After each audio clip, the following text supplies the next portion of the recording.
Hi everyone, this is Clint from Persuasive Evangelism, and today we're going to go over this book, This Present Darkness by Frank Peretti. This book actually came out in 1986. I think in the late 80s and the early 90s, it was a huge bestseller, and it was huge in the Christian community. It's basically a kind of a Christian suspense novel. And I think I tried reading it a long time ago, but then I think I only got a few chapters and stopped because those weren't the types of books I was reading at that time. But I decided to pick it up, and I read this about a year ago, and I really enjoyed it just for the novel itself. It's a suspense novel, and it talks about basically, the summary is Ashton is just a typical small town, but when a skeptical reporter and a prayerful pastor begins to compare notes, they suddenly find themselves fighting a hideous New Age plot to subjugate the townspeople and eventually the entire human race. So it's a suspense novel. Just on its own, it's pretty good, but then it gets into like the spirit world and so on, demons and angels. It starts off with the verse. So Ephesians 6:12, it says, "For we are not contending against flesh and blood, but against the principalities, against the powers, against the world rulers of this present darkness, against the spiritual hosts of wickedness in the heavenly places." Like, this physical there's more to the world than just the physical world. There's this whole spiritual realm. So you this organization is coming in, taking over this town. So you get it from the human perspective, from the physical world, but then it gets into the spiritual world where you see, demons are in, you know,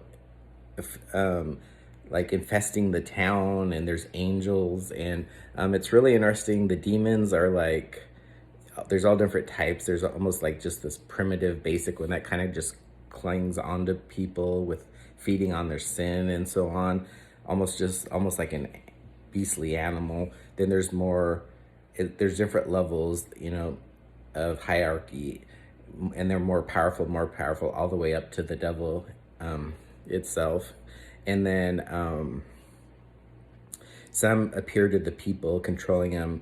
They're into this new age where they do go into trances, and they see their beautiful spirit guide giving them, guidance on what to do. And really, the spirit guide is a demon that would kill that person when they get the chance. But then, and this organization is starting to take out people in the town, and the main characters are trying to figure out what's going on.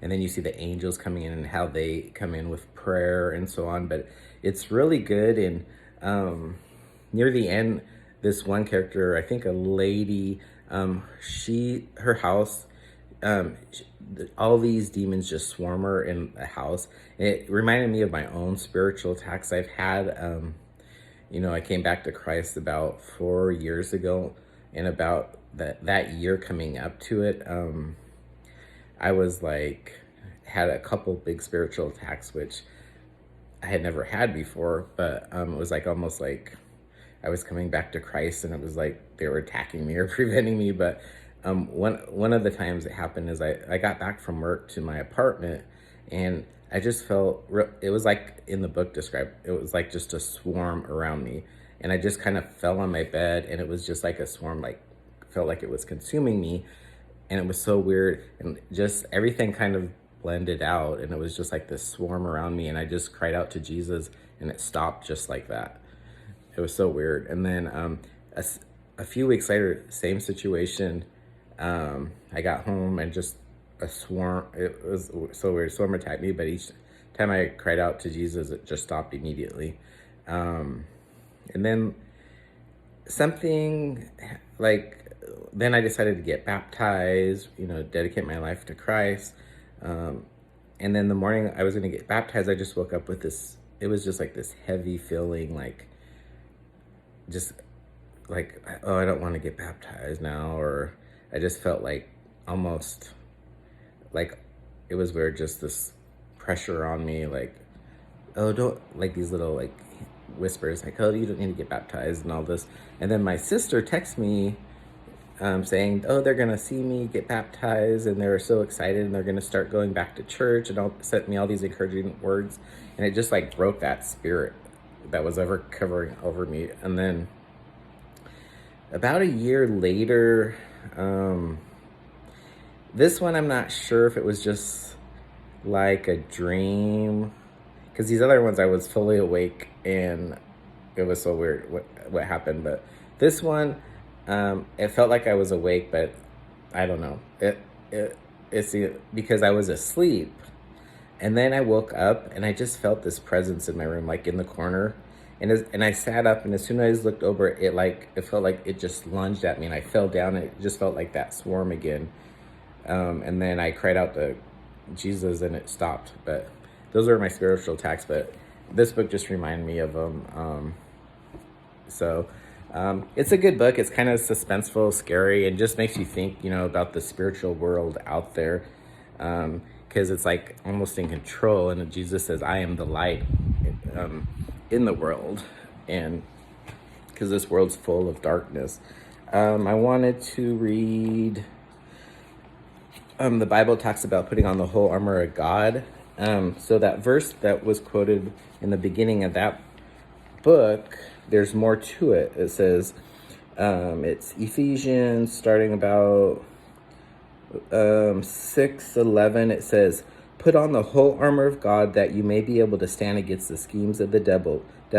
For we do not wrestle against flesh and blood, but against the rulers, against the authorities, against the cosmic powers over this present darkness, against the spiritual force of evil in heavenly places. Therefore, take up the whole armor of God, that you may be able to withstand in the evil day, and having done all, to stand firm. Stand therefore, having fastened on the belt of truth, the truth of Christ, and having put on the breastplate of righteousness. You follow Christ, live a Christ-like life. And as shoes for your feet, having put on the readiness given by the gospel of peace. Peace in your life through Christ. In all circumstances, take up the shield of faith. Your faith protects you, with which you can extinguish all the flaming darts of the evil one. And take the helmet of salvation, you're saved through Christ, and the sword of the Spirit, which is the word of God. That's the Bible. Knowing the word, you can, it gives you knowledge. You can, if there's some weird cult going on, you can point out what's wrong with it based on the word of God, and so on. And it says, praying at all times in the Spirit. So this book I liked a lot. It was, if you're interested, I would recommend it, but it's kind of scary, but it's really good. So it's called This Present Darkness by Frank Peretti. I'm currently in Wenatchee, Washington. I'm kind of doing a little road trip exploring central Washington, which I've never done before. So anyways, everyone, take care. Goodbye. God bless.